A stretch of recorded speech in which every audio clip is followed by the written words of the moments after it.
My name is Raiden Smith. I will be talking about how learning mental wellness is key to academic success. Well, mental wellness is the key to academic success. Why?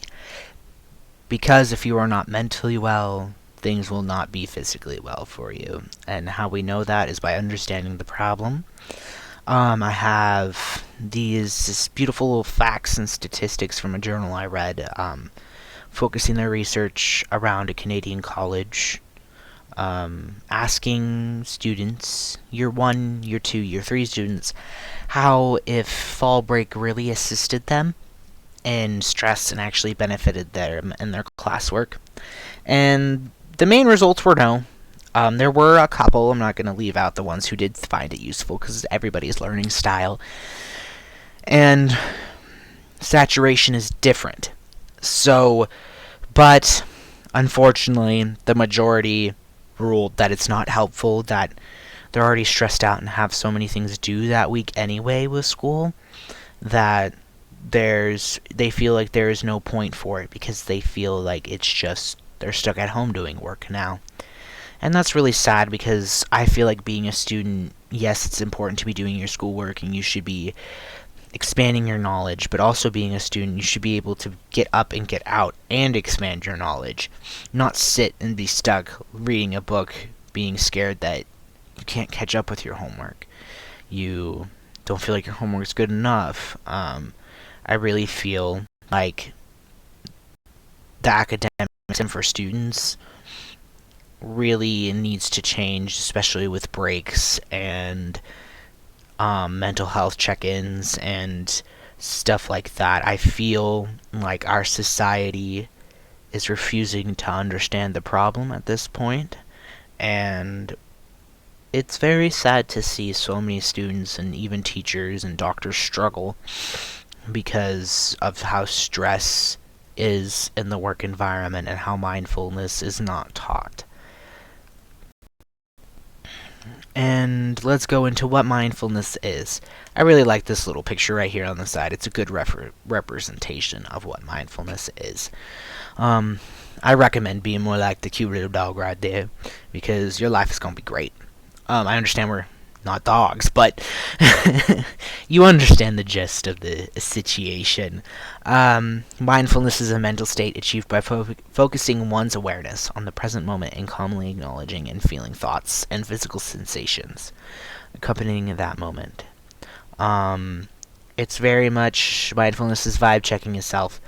If you feel yourself getting too anxious at work, something stressing you out, a coworker said something or did something that made you so mad, take a step back and breathe.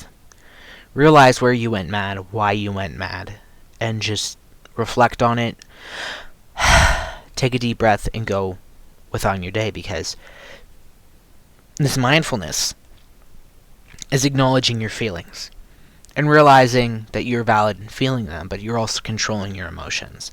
Practicing mindfulness will also keep you and your emotions well controlled and leveled, and you'll find yourself freaking out less, having anxiety attacks less.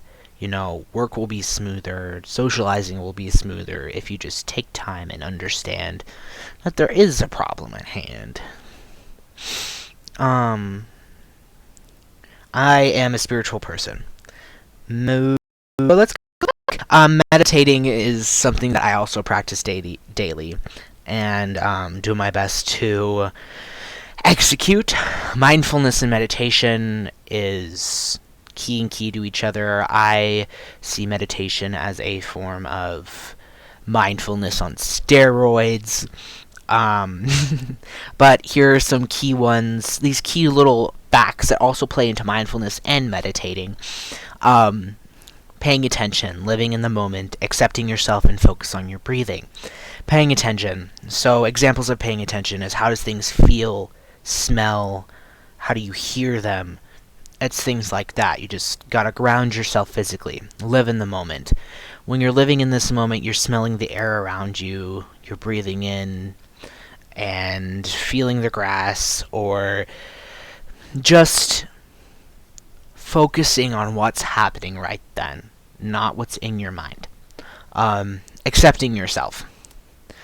And accepting yourself is being gentle with yourself when you realize that you are elevated or escalated. You are human. You have every right to feel your feelings and feel the feelings you do feel when you are stressed out. Accept those feelings. It's what you do with those feelings is what really determines you as a person and how you address your mental health. But as soon as you accept those healthily, your stress will go down so much. Focusing on your breathing. Focusing on your breathing is so important.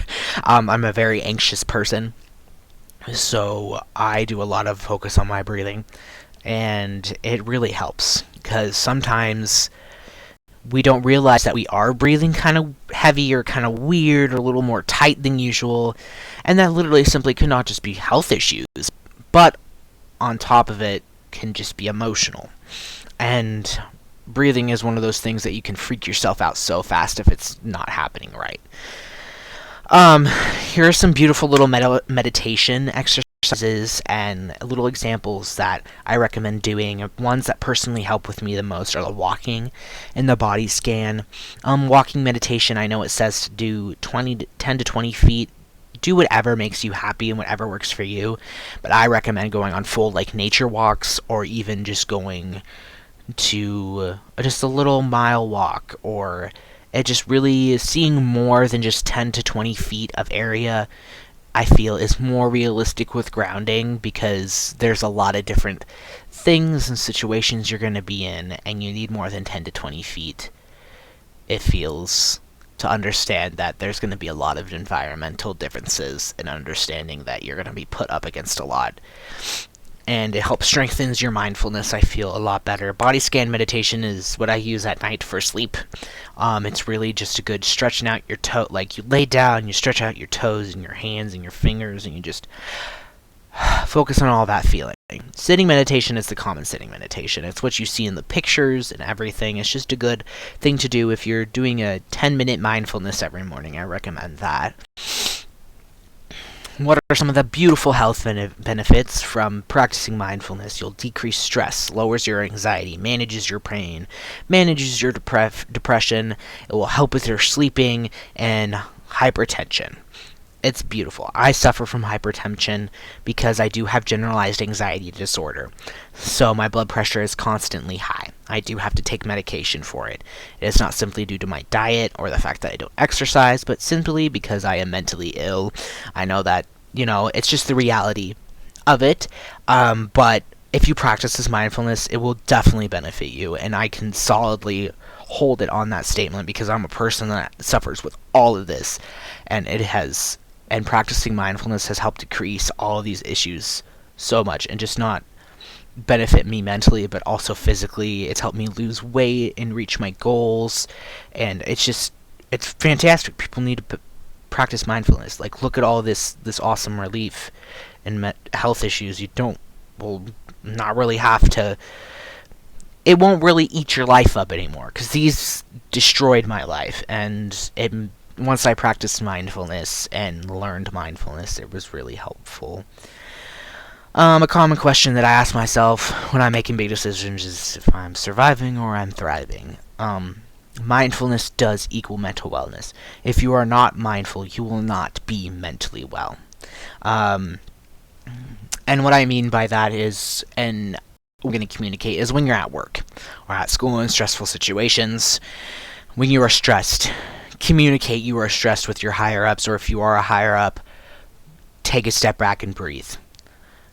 Regardless, that is something people need to hold themselves accountable of. Hence why a lot of things go wrong, is because people don't take a time to step back and breathe and process what they're going to say or what they're going to feel next.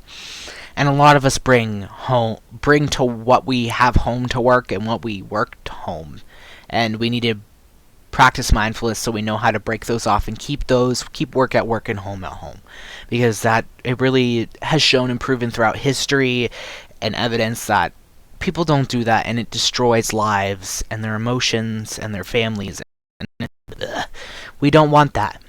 Creating the habit. These are some steps that I've personally done myself that have helped me so much. Time management. Use your your timer. Take time to 20 minutes a day to sit and practice mindfulness, 10 in the morning and 10 at night. Set reminders. Utilize your phone reminder system in your calendar. I did that for a while, and it really got me on the right track. Take notes. What did you feel during this mindfulness? What did you reflect? And just jot it down. It does not need to be beautiful and organized. Just whatever you felt in your little happy journal.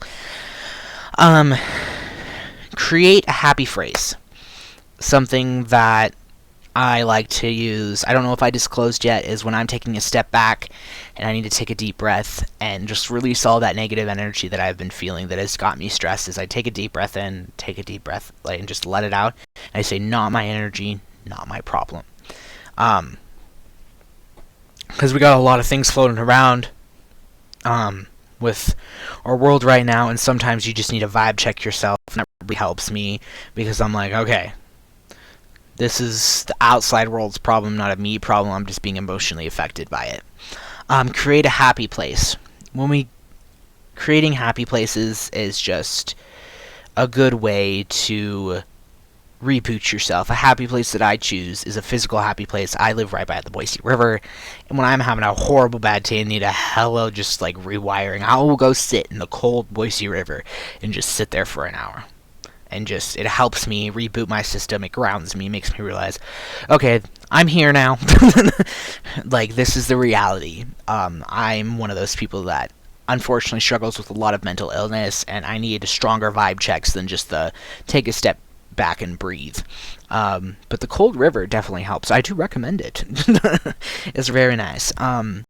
Also, I want to be very mindful of mental health resources. Please utilize these.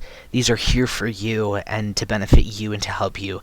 I have been in so many situations where I have also used these, and all of these have been so helpful to me. And it is so important to, if you need help with anything, please just go for these. And they are on the CWI's Mental Health Resources website. Don't be afraid to reach out. Don't be afraid to ask for help. There's people here that are more than willing to love you and help you, and achieve your goals and break that stigma. Here are my beautiful little works cited page. These are where I grasped my knowledge from, besides my experiences. Also, I want to do this little mindfulness review with you guys. I chose this quote. It's nothing can stop the man with the right mental attitude from achieving his goal. Nothing on earth can help the man with the wrong mental attitude. This is by Thomas Jefferson, and I really love this quote because you can tell people with mental illness or people that are struggling, you can tell them what to do, but in the end, it is you who makes the difference. It is you who is the person who can change you.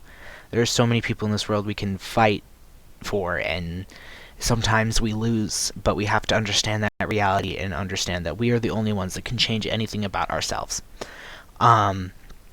But with this review, on a separate piece of paper, write down the top 3 things that struck out to you the most during this.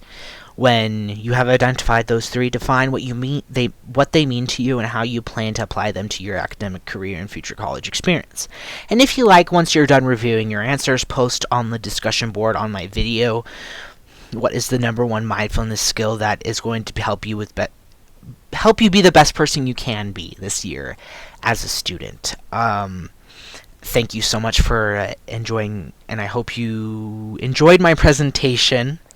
Hopefully I can find my words, but thank you for reviewing my presentation, and I hope you learned some awesome things, and I loved communicating and talking about this topic with everyone. Thank you.